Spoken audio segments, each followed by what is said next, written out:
Thanks for the introduction. Morning to you all. I think there's a question session at the end, but just to introduce myself, I'm a farmer up in Cambridgeshire and Rutland.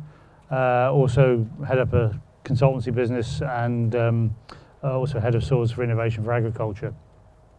So I'm going to talk through agroforestry and what we've been doing, but to start with, really just giving you an introduction to what agroforestry is. And I think the way to start things off is to say that we've got some real challenges ahead as farmers and land managers. Is high input monoculture, is that fit for purpose going forward? We certainly know that inputs are becoming more expensive, less available. We've been charged with increasing productivity, using resources better, and protecting and enhancing biodiversity at the same time. So some big challenges ahead for us as farmers.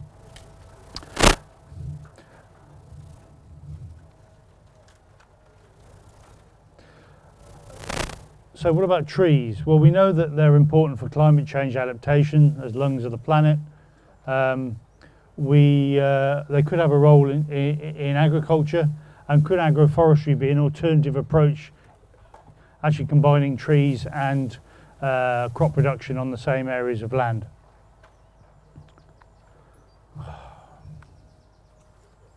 Sorry, the technology's not playing ball. There we go.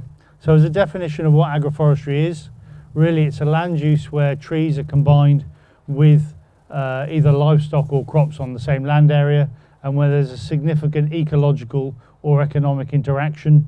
We'd like always that to be a positive interaction, but it can be negative.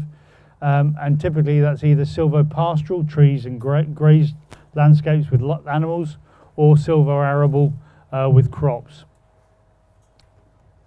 It's not a new concept. So here's a picture from the early 20th century in northern France near Le Mans, and you can see the landscape looks very different there than it would today. Post First and Second World War, agricultural policy meant a major separation between trees and woodlands and agriculture, and we see a different landscape today. So this is not a new concept, but it's about applying it in a modern context and trying to get the best components of agriculture and of trees to provide us with a more productive and more ecologically friendly farming system. And it's the complementary components that we're looking for. Fundamentally, as a farmer, my job, just like yourselves, is to harvest sunlight. Hopefully it's going to turn out a bit brighter later on, but it's to harvest sunlight and turn that into carbon by mixing it with a bit of carbon dioxide and a bit of water. That's our job, that's what we do.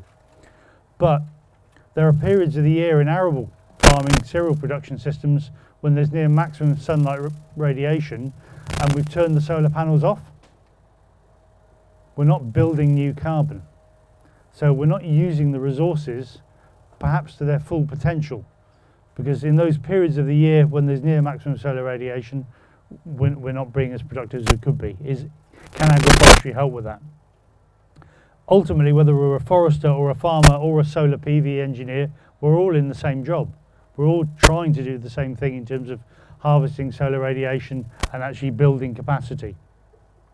And if we look to nature and take a lesson from nature, nature knows all about this.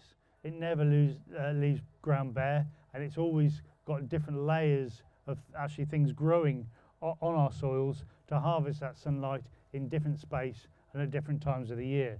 So we need to think about taking lessons from nature and building those into our agricultural systems. What really got me excited with agroforestry was thinking about how trees as perennials and annual crops use water, sunlight and nutrients at different times of the year. So in the early part of the year, the crops are using all the nutrients and water and sunlight, and in the latter part of the year, the trees come on stream. All the trees we can see behind us here, just at the back of this tent, they didn't put on leaf till about April or May, whereas the crops have been photosynthesizing since late autumn. So there's a real temporal overlap in terms of using those resources.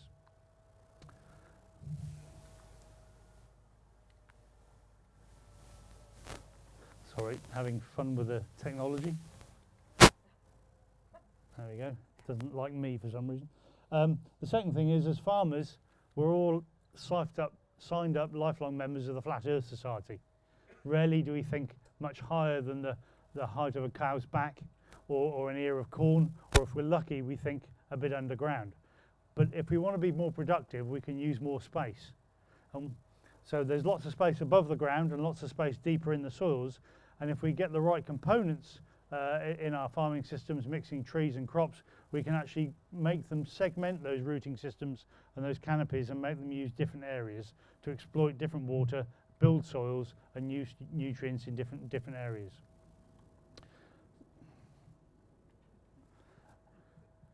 Bit of research from southern France at Montpellier, where they had poplar trees, 18 years old. On the left there you've got a poplar tree of the same age in a forest situation, and on the right in an agroforestry context, completely different rooting structures. Partly because all the nutrients are in the water in the upper layers in the forest situation, that's where the tree puts all its roots. But when the tree wakes up in an agroforestry context, guess what? The arable crop has used all those nutrients and water early in the season, and the tree crop has to go and look for those nutrients deeper. Combine that with a bit of cultivation or root pruning, and what you end up is a very different rooting structure, and you're segmenting those resource capabilities at different levels. So you're making the soils bigger. I'm not going to talk about biodiversity, but there are some real benefits, and Tom's going to talk about some of that in a moment. But there are real benefits by having those perennial refuges within large monocultural systems that we can bring in more beneficial insects for natural predator control. These are effectively beetle banks which have been turbocharged with trees and are more three-dimensional. There's some clear benefits in terms of water management, in terms of flood prevention or flood mitigation by slowing the flow, by using deeper rooting trees carefully planted within landscapes. And whilst we might think that agriculture, well, we're getting better with our precision farming, but agriculture is still leaky. Here's some data looking at nitrate losses in forestry, agriculture and agroforestry. Unsurprisingly, not much lost from forestry because not much nitrate used. In agriculture, we've got sort of 35 kilograms per hectare per year lost. In agroforestry, you can cut that in two, because what the crops miss, the trees can turn into a different form of carbon. The important thing is we're not losing it from the farm, we're retaining it on the farm. It's our hard-earned cash that we put into those resources. We want to retain them on the farm. Agroforestry can help us do that. What about productivity and microclimates? Well, effectively putting trees in the landscape helps improve that soil, water and quality protection, reduce wind speed, reduce evaporation and water loss from crops, and modify that microclimate. We forget we're in a very windy part of the planet, clinging onto the edge of the ocean here. And if we can reduce wind speed at ground level, we massively reduce evapotranspiration and water loss, and actually make it warmer at the shoulders of the season. In the autumn and in the early spring, those areas actually warm up quicker. Another benefit from that is something I hadn't anticipated when I got involved with this, is you get more spray days. So if you're out there spraying in your crops, you're actually reducing wind speed at ground level. You've got more access to actually spraying at ground level than you would do in an open landscape. What about productivity? How do we compare agroforestry with sort of a monocultural system? Well, if we looked at 1 hectare of agroforestry growing trees and crops together and compared that with them grown separately, that would give us an equivalent of using a land equivalent ratio of up to 1.4. Now, a land equivalent ratio is saying if it's a 1-to-1, it's the same. If it's 2-to-1, it's twice as productive. Here, you can get up to 1.4. That means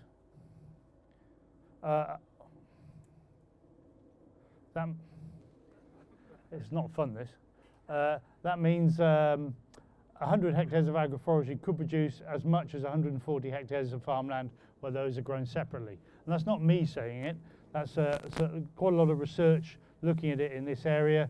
So there's a big piece of pan-European research done looking at 42 tree crop combinations, a project led by Cranfield University, and they found LERs typically between 1 and 1.4. The majority of those 1.2 to 1.3. That's still 20 to 30% more productive. And you think, well, if it's that more productive, why isn't everyone doing it? It's possible because you're using more resources over a longer period of time. You're not turning the solar panels off. And it's possible because you're using more space. In terms of examples, you'll hear about silvopastoral systems later on, but there are many different combinations we can use. We can use fruit and nuts, biomass for chip, or timber production, grain production, lots of different opportunities. It's about having the right tree in the right place combined with the right crop to minimise competition and maximise the benefits of them growing together. The real challenges at the moment is, frankly, there's still a lot of confusion between what is, both from farmers and policymakers, what's woodland and what's agriculture. I spent many years, well, over a decade, going to the Forestry Commission, and they say agroforestry, no, that's agriculture. And then you go and talk to DEFRA and they say, no, that's got trees in it, that's Forestry Commission. And no one really taking ownership between the two. The thing we have to recognise is that farmers and foresters have quite different goals. They have different training, they use a different language, they use different metrics for measuring things. And a big challenge for us going forward at the moment is that most farmers have a severe case of arbophobia, and most foresters have a bad case of agriphobia. And we need to get better at talking together and actually sharing our skills, because ultimately all farms have both crops and trees and shrubs on the same land parcels, and we need to get better at utilising them. At a policy level, agroforestry is already within the Common Agricultural Policy, embedded. They're under Article 23, Pillar 2. There's funding and maintenance for 5 years for any member state that wants to make use of it. On a UK basis, or at least on an England basis, our political leaders chose not to make that available to English farmers, although I think there is a wind of change ahead, and as we develop new agricultural policies, whatever happens with the B word, I think there's a real opportunity to support farmers in looking at alternative agricultural systems, including greater support for agroforestry.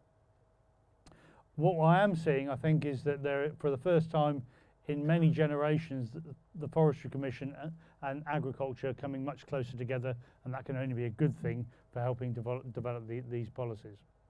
So I'm going to stop talking really about sort of agroforestry per se and share my own experiences, but just to say that some recent data that came out looking at sort of tree planting targets, I think we missed in England, we missed the tree planting targets by 72% as an undershoot over the last year. If we look at climate change to meet sort of zero net emissions, if we wanted new woodland, we'd have to have 30,000 hectares a year. Well, that's just over 2 billion trees planted to meet those climate change obligations. If we planted as agroforestry into tree canopy, we could meet the entire net zero emissions targets just by increasing agroforestry by 5.8%. And that will come into context in a minute when I talk about my own farm, but we do need a sort of paradigm shift in terms of thinking about where those trees go. If we're going to meet those obligations, trees have got to go on agricultural land, because we're largely an agricultural landscape. Shouldn't be too difficult. I mean, the leading party's got it as part of its bloody logo. I don't know what we do if the others get in.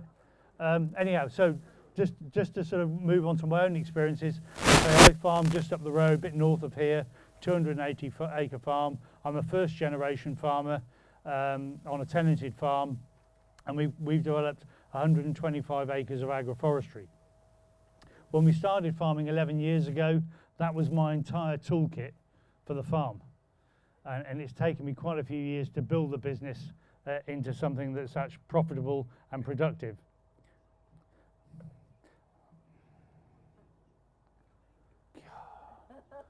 Technology is not good. that's a view of the farm, and you can just see the agroforestry strips down here on the right hand side. Over the last 10, 11 years, just a quick overview of where our sort of cropping's gone. It's changed dramatically over the years, a lot more sort of conservation activity. The agroforestry has come into play. Our diversity of cropping has increased, and we've gone through various iterations of sort of crop production. I'm not going to dwell on this, but you'll be able to pick this up afterwards. But our yields now, we're a fully certified organic farm, and our yields are somewhere between 70 and 80% of conventional yields. Last year we averaged about 6.4 tonne a hectare on winter oats, but our profitability is greater than it was when we started. Like many farmers, I went down the route of trying to grow commercial field scale crops. I did over 50 hectares of field scale vegetables for a couple of years. I made some money in the first year and lost it all again in the second year, and realised that was a sharp way to ruin. And I started to think about sort of other systems. But what really concentrated my mind back with them was having bare soil as part of the farming system, and watching some of these really productive fen soils erode from wind erosion scared the hell out of me, especially as I was trained as a soil scientist many years ago. And I thought I had to do something about this, and agroforestry seemed like a way to help mitigate and prevent soil erosion, but also to be a mechanism which could provide me with a productive output at the same time.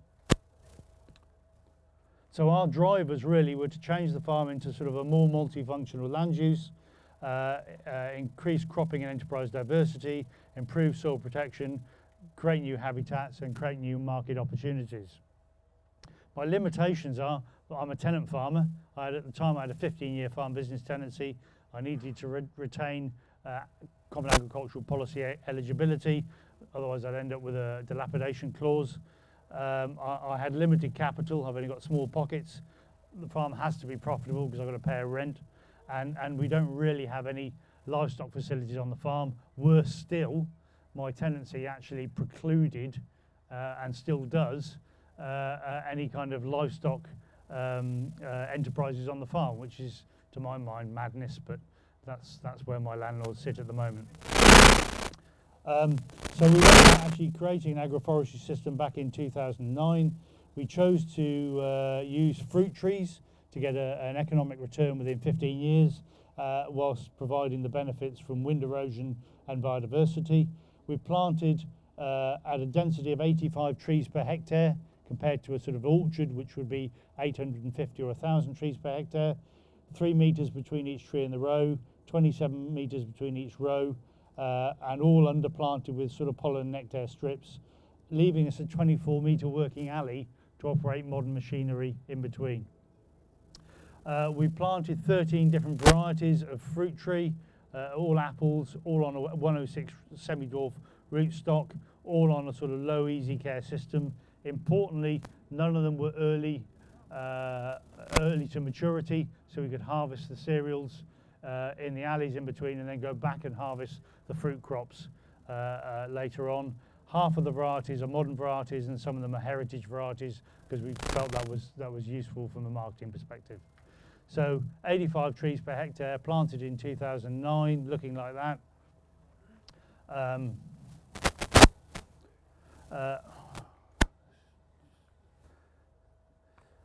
I thought most of our fields were fairly regular in sort of shape and size, but actually they've all got sort of goreland on one side.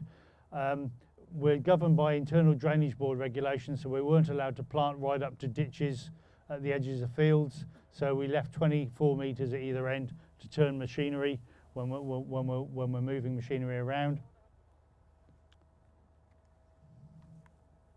Really important when you're planting to get your local communities involved. We got all the school kids engaged. They're all teenagers now. I was hoping they might come back and be pickers, but there's very poor Wi-Fi connectivity in the middle of those fields, so they don't seem that keen. But certainly there's no part of the curriculum you can't get involved in agricultural tree planting. We then had the coldest winter in 30 years, or 15 years. immediately after planting, and then the driest spring in 30 years. So it was a bit of a challenge to the tree, but actually we only ended up with about 5% losses. We do have some livestock. We've got about 30,000 head of bees on the farm. As long as DEFRA don't come along and ask us to individually tag each one, they're contributing well to the farming business. And we have lots of areas of sort of pollen and nectar species, and all the trees were planted with a pollen and nectar species underneath. We've been monitoring soil throughout the whole process, both from a nutrient perspective and a biology perspective, and we've seen big changes in terms of soils becoming more fungal dominated with more mycorrhizae present, which can only add to the functionality of our farming systems. We've moved away from, when I started, being reliant upon contractors and what we might call traditional cultivation systems to a much lower intensity of any cultivation. We're using modern farm machinery up and down between the trees. We're growing commercial crops. The pollen and nectar strips are growing well. The farm looks more like this now. Just a few pictures to run through. So we've got spring and winter crops growing with the pollen and nectar species underneath, and the trees growing in alleys, which we then go back and harvest later on. Overall, there's 52 hectares. That actually equates to 8% of the land area under trees and 92% of the land area under cereals. So we're actually well above that 5.8% target that we would need to meet zero net carbon CO2 emissions to meet Paris obligations. So the landscape, doesn't look too different. We're using modern farm machinery and achieving respectable yields and gross margins. So just a few pictures of the farm to give you some idea of what we're producing. I'm the one that drives the combine, and you have to make sure that you drive straight, because fruit trees don't tend to go through the threshing mechanism quite as seamlessly as an arable crop. Last year, this was a picture from last year. Yes, you have ups and downs. It was pretty droughty last year, and the fruit yield wasn't so good as in previous years because of the very dry weather. But the cereals performed quite well, and the fruit this year looks much better. So we're on for a better fruit harvest, hopefully. I was fortunate to go up in a light aircraft last year, so I just put in a picture of what it looks like from above, and you can see the sort of regular lines of trees with the arable crops interspersed. It's actually, so for those of you that like apple pie, this is apple pie all in one field. So we've got cereals, fruit, all we need is a knob of butter and a splash of milk, and we've got apple pie all in one field running together. So there's, like me, if you like apple pie, there's not much to like by getting two harvests out of the same field. We do use so we're using a row-bed inter-row system. All our cereals are planted on 22 centimetre, and then we go back and inter-row hoe all the cereals. So no herbicides, no fungicides, no insecticides for 11 years now on the farm. That's allowed us to develop a controlled traffic farming system. The agroforestry lends itself to that. So we've migrated all our machinery to 6 metres wide, 6 metre drills, 6 metre hose, 6 metre combine.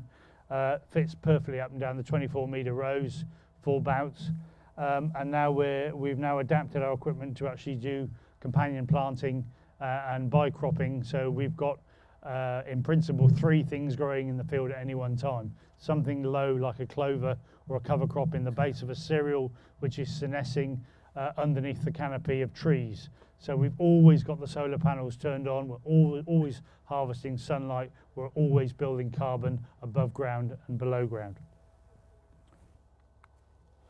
So we go back after harvesting the cereals and harvest the fruit using modern farm machinery. That fruit, just dreadful.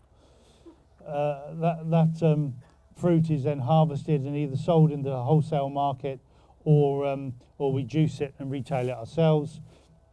The only bits of specialist equipment we've had to buy is a sort of little ride-on mower to manage the pollen nectar species underneath.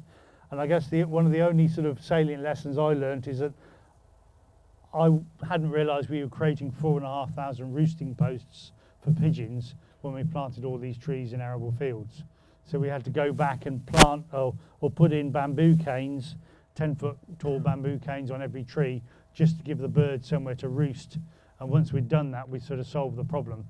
Because as young trees, when one pigeon comes and lands on a very immature young tree whip, that's not much of an issue. But when two of his mates come to keep him company, you can break a top out of the young tree. And we probably damaged about 1,000 trees out of 4,500 in the first couple of years. Now that's not a problem because the trees are big enough. So it was just an early development phase issue. For those of you into numbers, I'll just throw up a few numbers in terms of gross margins. So on the left there, we've got our winter oats giving us a £1,600 a hectare gross margin. This is from last year. Spring wheat's giving us £1,200 a hectare, and our fruit giving us an £1,800, nearly £1,900 a hectare. And that's as a harvested crop. If I take that fruit and put it into a bottle, I can treble its value. So for me, it's not about yield, it's about profit, and it's about that balance between environment, about connectivity. We've gone on to actually develop, on the back of that, develop a farm shop and education centre to actually further capture some of that margin from the crop products, and we're selling both cereal products and actually fruit-based products. In terms of, just to finish up with agroforestry, there's a lot of talk about sustainable intensification. I think this is ecological intensification. I think we're taking lessons from nature in terms of having perennials and annuals growing in the same landscape. We're improving resource capture and utilisation and building carbon. The profitability is either equal to or greater than a monocultural system. We're improving biodiversity and soil and environmental protection. It's applicable both in upland systems, which I'm sure we'll hear about later, and in sort of arable systems with tree densities of between 80 and 100 trees, on alleys of between 20 and 36 metres. For me, the alley crops give us our annual income on 92% of the land area, and our trees provide us our long-term income and capital resource. What will happen post-Brexit in terms of this, I'm quite positive about.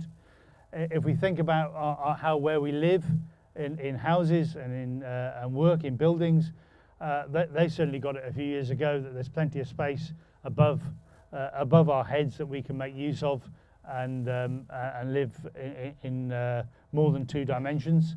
And I think within an agricultural context, there could be a paradigm shift and a breakthrough if we think about farming very much in a three-dimensional context. We could all easily plant trees on up to 20% of our farmland area. To meet those zero net carbon emissions, we need to do it up to 5.8%. In my own farming business, we've gone to 8%, and we're certainly seeing the benefits. Trees really will grow in most places. There are only the Arctic and the Antarctic are places you won't see trees. Agroforestry is one of the few options with the potential to help both reduce greenhouse gas emissions, help protect natural resources, and at the same time produce more food and biomass. It's one of the few things where you need no extra inputs to get more output because you're using more space and using those resources for a longer period of time. Just to alert you that coming out literally this month is, or next month, is a new sort of John Nicks style agroforestry handbook. So keep your eyes open for that. That's got a lot of practical and economic data in it. There is an event next week, actually, 2nd of July, in Buckinghamshire, looking at silvopastoral systems. If any of you are interested, look on the either the Woodland Trust or the Organic Research or the AFINET site for information on that. And really, I suppose my parting comment is, it is all possible if you look at nature, take lessons from nature, and remember sometimes the only thing that's holding you back is the slight level of compaction just above the shoulders and just between the ears.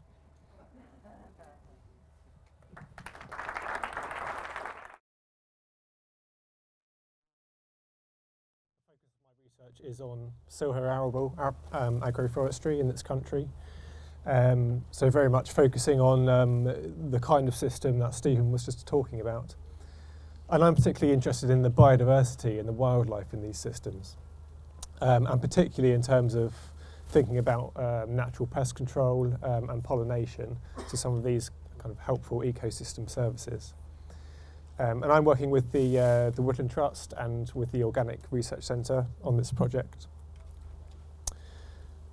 So firstly, biodiversity and wildlife in agroforestry. So as Stephen just mentioned, one of the many environmental benefits of agroforestry is this potential benefit to biodiversity. And there's actually quite good scientific evidence for this. So this graph just summarises the findings of quite a recent review of biodiversity in agroforestry in the scientific literature. So don't worry about the scale too much, but basically all you need to know is all the points to the above the 0 line, that dashed line there, are where overall there was higher diversity of that species group in agroforestry compared to monocultures. So for example, if we look at birds on the left there, they were overall much more diverse in agroforestry than in monocultures. And when we look at the other group, so plant diversity, fungal diversity, insect diversity, these were all overall more diverse in agroforestry than in monocultures. But there is a lot of variation. So those lines there next to the dots are what we call confidence intervals. And that just represents the variation in the data. So there is a lot of variation between sites. And perhaps that's not surprising. This was a review of agroforestry very broadly in Europe, so it includes things like silvopasture as well as landscape scale agroforestry. But generally, we do see benefits of agroforestry to biodiversity. And I'm particularly interested in this last point, the insects there. And in terms of the bad insects, so the pests that will eat your crop, but also the good insects. So thinking about some of those pest predators and the pollinators, which are really helpful insects to have on a farm. And so why does agroforestry benefit insect diversity generally? And there's a few quite good reasons for this. Firstly, probably one of the big ones is the tree rows. When you're planting them throughout an arable field, they're a great source of refuge and shelter for all kinds of insects. So as Stephen mentioned, they're effectively productive beetle banks across your arable field. So that could be shelter from cultivation or shelter from pesticide application, or it could just be a year-round source of vegetation cover. Also food sources, so this depends a lot on how the system is designed and managed. But in Stephen's case, for example, he's seeded a nectar-rich flower mix in his tree rows. That's a great source of nectar and pollen for all kinds of beneficial insects. And also the microclimate. So again, as you heard earlier, the trees, particularly as they mature, act as a great windbreak. And this is actually really helpful to flying insects like your pollinators. There's a hoverfly here, which is a good aphid predator. So there's a lot of reasons why agroforestry is good for insect biodiversity in particular. But I'm particularly interested in what all this means for farmers. So is this biodiversity a good thing? What are the drawbacks, if any? So I put together a flow diagram really, just to summarise what I'm hoping to achieve in this project. So as I mentioned, agroforestry provides this habitat complexity, refuges from cultivation, sheltered microclimate, food sources. That in turn leads to higher biodiversity, and this is already quite well established. But what we don't really understand is what that means, the next stages in the flowchart here. So higher biodiversity could include beneficial wildlife. So that could include the predators of pests, like this ladybird here, of course a good aphid predator. It could include wild pollinators, like wild bees and hoverflies. That in turn can lead to potential economic benefits, so it could improve your yields or your quality. It could reduce the need for pesticide applications. And I think most importantly is the potential for resilience here, and particularly when we're thinking about some of the threats to modern farming, and things like pesticide bans, pesticide resistance we're starting to see more of, and threats to pollination as well. So, for example, honeybee declines or colony collapses.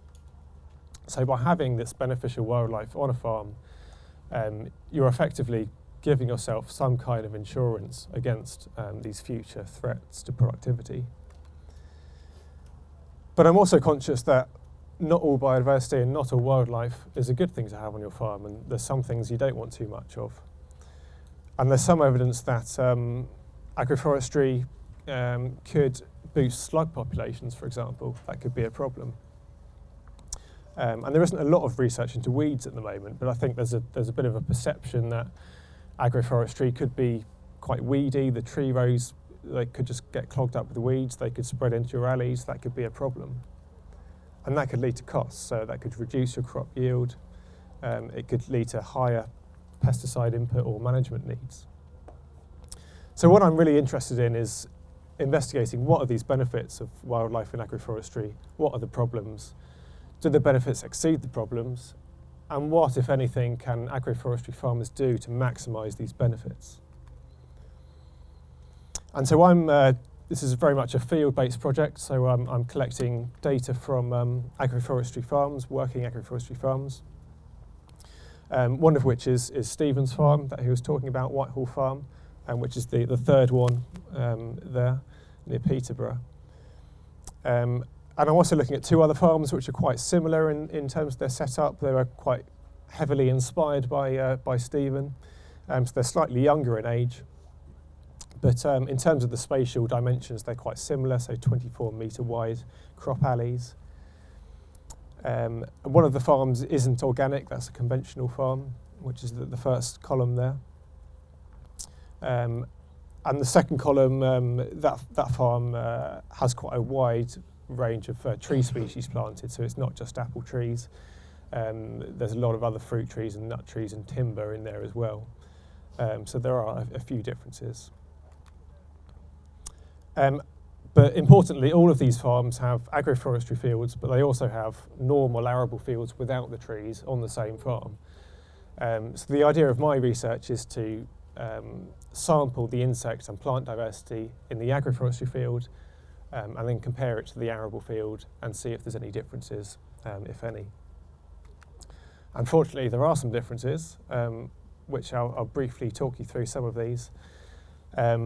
So this is based on the results of last year's data collection, and we're continuing into this year. But there's some really interesting findings. So here I've just plotted simply the percentage change in agroforestry. So all the points to the right of that dashed line are where there's more of that species group, higher abundance in the agroforestry or the silver arable than in the arable field. So for example, you can see at the top there, spiders, there were about 30 or 40% more of in the agroforestry than the arable fields. And that horizontal line there is again a confidence interval, so that just represents the variation in the data. And spiders are a really useful general predator to have on your farm, so they basically hoover up anything they can, for example aphids. When we look at the harvestmen, and they play a similar role to spiders really, and the benefit to harvestmen was even greater, about 2.5 times more in agroforestry than in arable. And that's probably because they're, as you can see, they're quite fragile. They probably don't appreciate being cultivated. So they particularly benefit from the tree rows. So next down the list, and this was quite surprising, was the predatory ground beetles. So you might expect that agroforestry, which is essentially putting beetle banks into a field, would benefit these. I actually didn't find much difference. Actually, there are slightly fewer in agroforestry, but as you can see, the confidence interval just about overlaps 0 there, so there's not really any difference. But there was a benefit to the omnivorous ground beetles, and omnivorous just meaning they're partly predatory, but they also eat seeds, so they're good for weed control as well. And they did strongly benefit from the agroforestry. I also looked at parasitoid wasps, and these are tiny little things that lay their eggs in other insects, which then develop and kill the insect in the process. So it's all quite gruesome, but they're actually really useful for controlling aphids in particular. And again, they were about 30 to 40% more abundant in the agroforestry. So seem to be benefiting from these tree rows. And finally, pollinators. Again, we saw a consistent benefit, both in terms of wild bees and hoverflies. So these are all the beneficial insects. These are all the insects that it's good to have lots of on your farm. I also looked at the not so good insects, so these potential pests. We start with the bad news, which is the slugs. And I did find more of them in the agroforestry. There was a lot of variability, and most of that was in spring, actually, which was when the crops were quite well established and probably slightly less sensitive to slug damage. So in terms of what that means for crop damage, we're yet to find out. And I've just picked out three groups of flies here. So firstly, the root flies, or the bulb flies. So that includes the cereal bulb fly. And these were very strongly suppressed in agroforestry, so about 40% fewer in agroforestry. Again, frit flies, another herbivorous group of flies were suppressed, along with the gall midges, and this includes the orange wheat blossom midge, quite strongly suppressed in agroforestry. And finally, I also looked at plants diversity and non-crop plant cover or weed cover in the alleys. And surprisingly, as I mentioned, I think there's a bit of a perception that agroforestry can be quite weedy, but that's not really what I found. In fact, weed cover was actually lower in the agroforestry at two of the sites I looked at. And there was quite a lot of variation between the sites, but I think it's one of those things that is very much a site-specific thing and will depend a lot on management and your specific conditions. So that's the data we have on kind of insect abundance at the moment. But my next burning question really is to investigate what all this actually means for pest control and pollination. And in particular, starting to look at predation rates, so starting to look at what these beneficial insects are doing and if they're actually being helpful in terms of predating pests. So we're experimenting with putting out aphid colonies to measure predation rates, as well as throwing maggots into fields to count how many and how quickly they get predated, as well as looking at weed seed predation. I'm also keen to investigate seedling damage by slugs, to investigate this potential slug problem a bit more, and to see if they're actually causing crop damage and to try to quantify that. And also apple pollination. So apple, obviously, in a system like Stevens, is potentially a very high value crop, which is also very pollination dependent. So we'd like to investigate how these benefits to pollinators are influencing the apple yield. And finally, hopefully one for next year, and probably at just one of the farms, is to look at the effect of understory management. So one of the kind of debatable things in agroforestry is how best to manage the understory. For example, whether to leave it as a tall flowery understory or to regularly mow it or to spray it off. So we're hoping to investigate the effect of different understory management on beneficial insects and pests. And that's about it. Thank you very much for listening. I think we're going to have a question and answer session now. I'll also mention that there is another project at Reading University, which is looking at attitudes towards adopting agroforestry in England. And they have set up an online survey. It only takes about 10 minutes. If you're interested in that, I've got some cards here. I'll just leave them by the stage. Or you can go up to the NERC stand and they've got more info there as well. Thank you.